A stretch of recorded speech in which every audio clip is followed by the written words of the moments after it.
በቅድሚያ 25ኛውን ዙር እና በጣም ስልጣናና ዝግጅት ያለፈውን ይህንን ወጣት የኢትዮጵያ ፌደራል ፖሊስ ኃይል ለመመረቅና በምርቃቱ ላይ ለመገኘት እድሉን ስላገኘው በራሴና በማኔጅመንቱ ስም ምስጋናዬን ማቅረብ ፈልጋለሁ። ሌላኛው የዚህን የዛሬ 25ኛ ዙር ምርቃት ልዩ የሚያደርገው አንጋፋው የኢትዮጵያ ፖሊስ ሰራዊት 116ኛ ብሔራዊ የፖሊስ ቀንን እያከበረ ባለበት ወቅት ስለሆነ አዲሱ ትውልድ በዚህ እያደገ ላለና እየተለወጠ ባለ ተቋም ውስጥ በዚህ መልኩ ሰልጥናችሁ እድሉን በማግኘታችሁና የዚህ ታላቅ ተቋም ሰራዊት በመሆናችሁ እንኳን ደስ ያላችሁ፣ እንኳን ደስ ያለን። የኢትዮጵያ ፌደራል ፖሊስ በተለይም ከለውጡ መንግስታችን በኋላ ክቡር ጠቅላይ ሚኒስትራችን በሰጡት ከፍተኛ ትኩረት የኢትዮጵያ ፖሊስ የሪፎርሙ አካል በመሆን በአገራችን የፖሊስ ታሪክ ውስጥ ብዙም ሳናያቸው የነበሩ ነገር ግን አሁን በለውጥ ያየነው የመጀመሪያውና አንዱ ማሳያ ይህ ወጣት ኃይል ከሁሉም የሀገራችን ክልሎችና ከሁለቱ የከተማ መስተዳድሮች እንዲሁም ያለማጋነን በኢትዮጵያ ውስጥ እውነተኛ ኢትዮጵያዊ ተቋም እንዲኖር ሁሉም የኢትዮጵያ ብሔር ብሔረሰቦች በሰራዊት ውስጥ እንዲካተቱ ጠንካራዋን ህብረ ብሔራዊ ኢትዮጵያ ለመገንባት እድል የፈጠረና ይህንንም በተግባር በለውጥ ያሳየ ተቋም አንዱ ኢትዮጵያ ፌደራል ፖሊስ ነው ቢባል ማጋነን አይሆንም። ምክንያቱም እኛ እውነተኛ ኢትዮጵያዊ ሆነን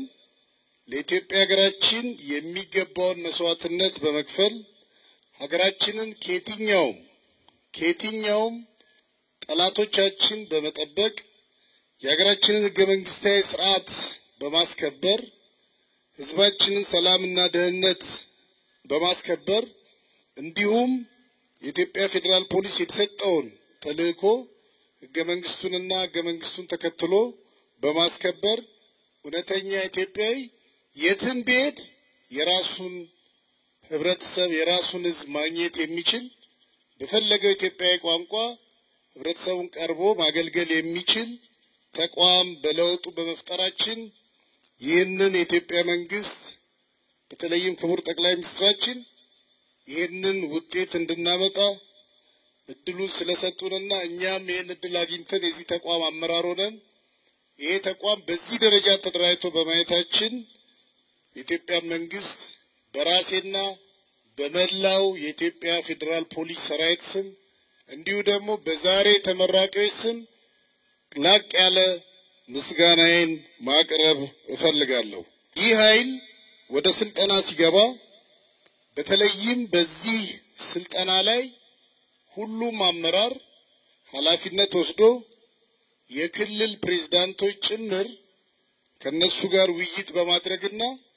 በምንም መለኪያ የተሰጠውን ኮታ መልምለው በአግባቡና በክራይቴሪያው እንዲልኩ በተሰራው ስራ በተቋማችን ለመጀመሪያ ጊዜ ነው ቢባል እና እስካሁን ባለው መረጃ በእናንተ ልክ ረጅም ጊዜ ወስዶ የሰለጠነ በጣም አስቸጋሪና ለስልጠና ብዙም በማይመቹ ነገር ግን ለፖሊሳዊ ብቃት ደግሞ በከፍተኛ ደረጃ አቅምን በሚያሳድጉ አስቸጋሪ የአየር ጸባይና የቦታ አቀማመጥ ባላቸው ረጅም ጊዜ ወስዶ የሰለጠነ ኃይል ብዙም አልነበረም። ለዚህ ይሄ ኃይል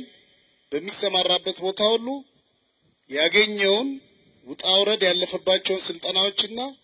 በተለይ የፖሊሳዊ ግዳጅ መወጣት የሚያስችሉ አቅሞችን የፈጠረ ስለሆነ ከቀሪው ሰራዊታችን ጋር በሚዋሃድበት ወቅት ያለውን ልምድ በማካፈልና በስራ ላይም ያለው ጀግናው የኢትዮጵያ ፌደራል ፖሊስ ለእናንተ በሚሰጣችሁ ምክርና የልምዱን በሚያካፍላችሁ ሁሉ በጋራው ናችሁ የሚሰጣችሁን ኃላፊነት በወንጀል መከላከል በወንጀል ምርመራ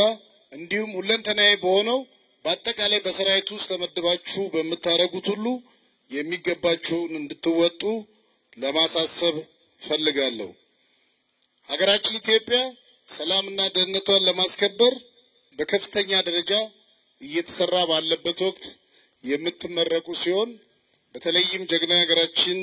ሰራዊት የሆነው መከላከያችን እንዲሁም የክልል የጸጥታ ኃይሎች ከሽብርተኞች ከጽንፈኞች እንደዚሁ ደግሞ ኢትዮጵያ ሀገራችን ጸንታ እንዳትቀጥል ሀገራችንን ለመከፋፈልና ለመበተን ከሚያስቡ የውጭ ኃይሎች ተልዕኮ ወስደው ከሚንቀሳቀሱ የውስጥ ባንዳዎች ጋር በየቦታው ሕግ የማስከበር ስራ በከፍተኛ ቁርጠኝነትና ድል እየተሰራ ሲሆን